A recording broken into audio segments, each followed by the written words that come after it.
sahabat rumah belajar, kembali lagi dengan saya Mas Delina Lumbanggao, guru ekonomi di SMA Negeri 1 Pulau Besar, Provinsi Kepulauan Bangka Belitung.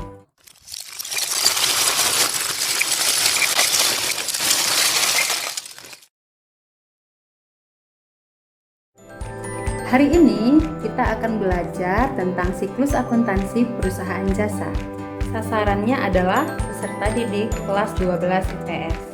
Tujuan pembelajaran, peserta didik mampu menjelaskan siklus akuntansi perusahaan jasa dengan tepat.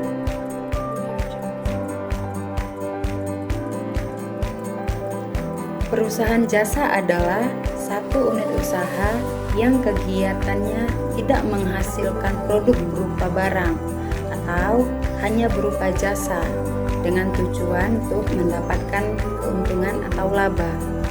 Ada begitu banyak contoh perusahaan jasa di sekitar kita, seperti laundry, salon, dan lain-lain. Lalu, kita akan membahas tentang siklus akuntansi perusahaan jasa. Siklus akuntansi adalah prosedur pencatatan transaksi sehingga menjadi laporan keuangan. Ada 3 tahapan dalam siklus akuntansi ini. Yang pertama adalah tahap pencatatan, yang kedua tahap pengikhtisaran, yang ketiga tahap pelaporan. Kita masuk ke tahap pencatatan. Transaksi perusahaan jasa merupakan informasi awal yang harus dicatat dan diolah sebagai dasar untuk membuat laporan keuangan. Berikut tahapan pencatatan dalam perusahaan jasa. Yang pertama adalah menyiapkan sumber dokumen atau bukti transaksi. Bukti transaksi bisa berupa cek, nota, faktur, memo, serta kwitansi. Yang kedua, pencatatan ke jurnal umum. Pencatatan transaksi ke dalam jurnal dilakukan berdasarkan data yang terdapat dalam bukti transaksi. Jurnal dicatat secara kronologis sesuai dengan tanggal terjadinya transaksi yang tercantum dalam bukti transaksi. Yang ketiga adalah posting ke buku besar. Proses pemindahan dari jurnal umum ke buku besar disebut posting. Akun harta, hutang, modal, pendapatan, dan beban yang ada di jurnal umum dikelompokkan berdasarkan golongannya. Berikutnya adalah tahap pengikhtisaran. Berikut tahapan pengikhtisaran dalam perusahaan jasa. Yang pertama adalah menyusun neraca saldo. Data neraca saldo berasal dari saldo sementara buku besar. Neraca saldo merupakan langkah awal untuk menyusun kertas kerja. Yang kedua adalah membuat ayat jurnal penyesuaian. Terkadang, sewaktu perusahaan melakukan pencatatan ke dalam laporan, ada akun yang belum dicatat. Disinilah pencatatan dilakukan untuk mengetahui saldo akun real dan nominal yang benar.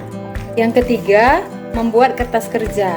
Kertas kerja adalah alat bantu untuk membuat laporan keuangan dari transaksi yang terjadi di perusahaan selama satu periode akuntansi. Karena berfungsi untuk mengetahui perkembangan perusahaan, maka kertas kerja berisi semua laporan yang terjadi, di antaranya neraca saldo, ayat jurnal penyesuaian, neraca saldo disesuaikan, ikhtisar laba rugi, dan neraca. Yang keempat adalah membuat jurnal penutup. Jurnal penutup ini akan menutup akun-akun nominal, RAIF, ikhtisar laba rugi, supaya tidak terjadi perhitungan ulang transaksi pada periode berikutnya. Yang kelima adalah membuat neraca saldo setelah penutupan. Tujuannya adalah untuk menentukan apakah akun buku besar telah seimbang untuk memulai kegiatan pada periode tertentu.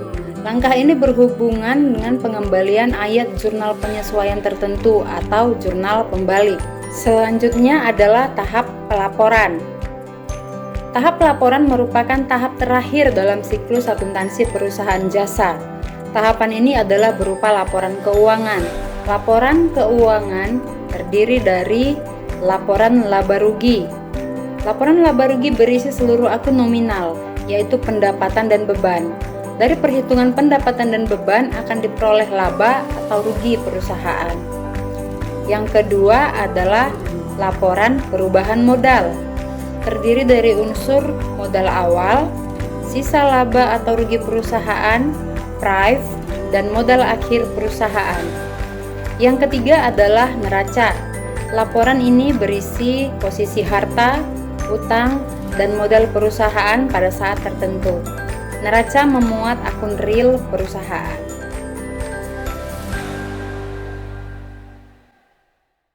Audio Jungle. Itulah informasi sekilas tentang siklus akuntansi perusahaan jasa.